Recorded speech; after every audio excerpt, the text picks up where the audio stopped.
আসসালামু আলাইকুম। মুনমুনস mini kitchen চ্যানেলে আপনাদের সবাইকে স্বাগতম। আজকে আমি আপনাদের মাঝে শেয়ার করব চাল ভাজার নারকেল নাড়ু রেসিপি। আমার ভিডিওটি ভালো লাগলে একটা লাইক দিয়ে দেখা কন্টিনিউ করবেন। আমার ভিডিওটি কেমন হয়েছে অবশ্যই কমেন্ট করে জানাবেন। তাই আর দেরি না করে চলুন শুরু করা যাক আমাদের আজকের রেসিপি। প্রথমে আমি চাল ভাজা ভেজে নেব। তার জন্য এখানে আমি 2 কাপ চাল নিয়েছি। এবার পানি দিয়ে চালটাকে ভালোভাবে ধুয়ে নেব। চাল ভাজার আগে অবশ্যই চালটাকে ভালোভাবে ধুয়ে নেবেন। আপনারা অনেকে চাল ভাজার সময় চালটা ধুয়ে নেন না। চালে বিভিন্ন রকমের মেডিসিন দেওয়া থাকে যা স্বাস্থ্যের জন্য ক্ষতিকর। তাই চাল ভাজার আগে অবশ্যই চালটা ভালোভাবে ধুয়ে নেবেন। চালটা ভালোভাবে ধুয়ে একটা ছাঁকনি দিয়ে ছেঁকে নেব। আমি একটা ছাঁকনি দিয়ে ছেঁকে নিয়েছি।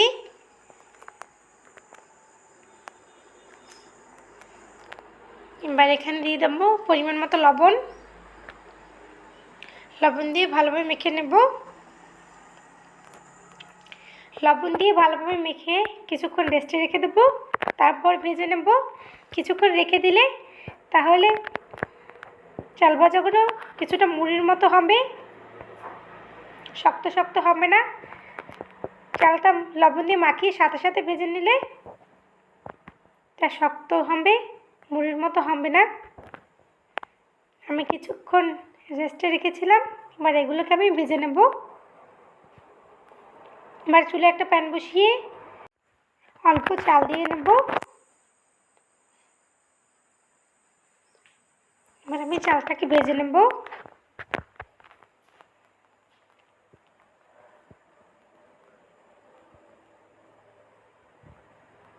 আমি মাঝারি আছে চালটাকে ভেজে নিচ্ছি।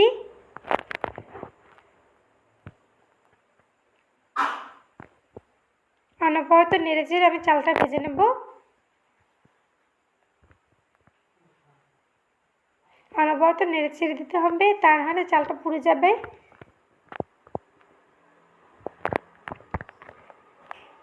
আমার চাল ভাজা ভেজে নেওয়া শেষ। একই প্রসেসে আমি সবগুলো চাল ভেজে নেব। আমি সবগুলো চাল ভেজে নিয়েছি। এখন এই চাল ভাজাগুলো আমি ব্লেন্ডারে গুঁড়ি করে নেব। আমি ব্লেন্ডার জারে দিয়ে দিচ্ছি।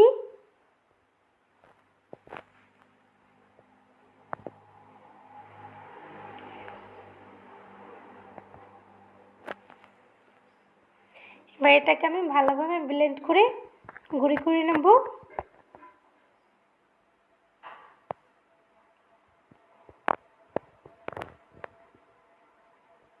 আমি চাল ভাজাটা ভালোভাবে ব্লেন্ড করে গুঁড়ি করে নিয়েছি। এটাকে এক সাইডে রেখে দেব।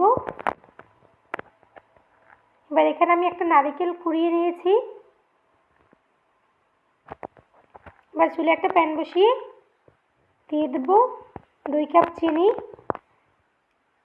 এই চাল ভাজা নাড়ুটা বানাতে গেলে অবশ্যই চিনির পরিমাণটা বেশি দিতে হবে। 2টো তেজপাতা দিয়ে দিলাম। এখন দিয়ে দেবো 1/2 কাপ পানি। এখন এটাকে নেড়ে নেব। ভালোভাবে নেড়ে চেড়ে চিনিটা গলিয়ে নেব। চিনিটা গলিয়ে একটা শিরা তৈরি করে নিতে হবে।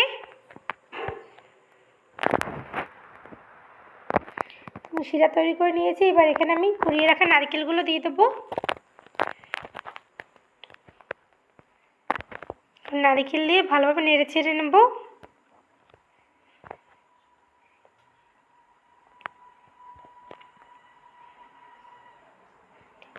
নারকেলটা কিছুক্ষণ শিরার সাথে ভেজে নেব, তাহলে অনেক দিন নারকেল নাড়ুটা রেখে খাওয়া যাবে। এই চাল ভাজার নাড়ুটা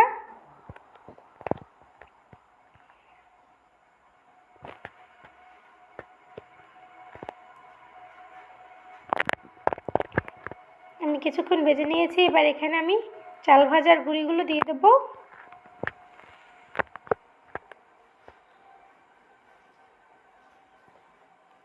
এই চাল ভাজার গুঁড়িগুলো দিয়ে ভালোভাবে নেড়ে চেড়ে নেব।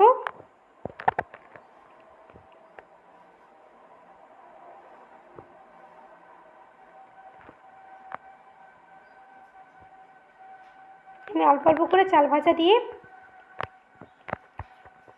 চাল ভাজার নাড়ুর কাইটা তৈরি করে নিচ্ছি। চাল ভাজার নাড়ুর কাইটা আমার তৈরি হয়ে গেছে। এবার এটাকে একটা বাটিতে নামিয়ে নেব। আমি একটা বাটিতে নামিয়ে নিয়েছি। এবার আমি হাতের সাহায্যে আমি নাড়ুগুলো বানিয়ে নেব। গরম থাকতে নাড়ুগুলো বানিয়ে নিতে হবে, ঠান্ডা হয়ে গেলে বানানো যাবে না। এভাবে চেপে চেপে খুব সুন্দরভাবে নাড়ুগুলো বানিয়ে নেওয়া যাবে। আমি একটা চাল ভাজা নারকেল নাড়ু বানিয়ে নিয়েছি। একই পদ্ধতিতে আমি সবগুলো চাল ভাজা নারকেল নাড়ু বানিয়ে নিয়েছি। তৈরি হয়ে গেল খুব মজাদার চাল ভাজা নারকেল নাড়ু। আমার ভিডিওটি ভালো লাগলে লাইক কমেন্ট শেয়ার করবেন। আমার চ্যানেল নতুন হয়ে থাকলে আমার চ্যানেলটি প্লিজ সাবস্ক্রাইব করবেন। আমার ভিডিও সবার আগে পেতে হলে বেল বাটনটি অন করে রাখবেন। এতক্ষণ আমার সঙ্গে থাকার জন্য আপনাদের সবাইকে অসংখ্য ধন্যবাদ। আসসালামু আলাইকুম।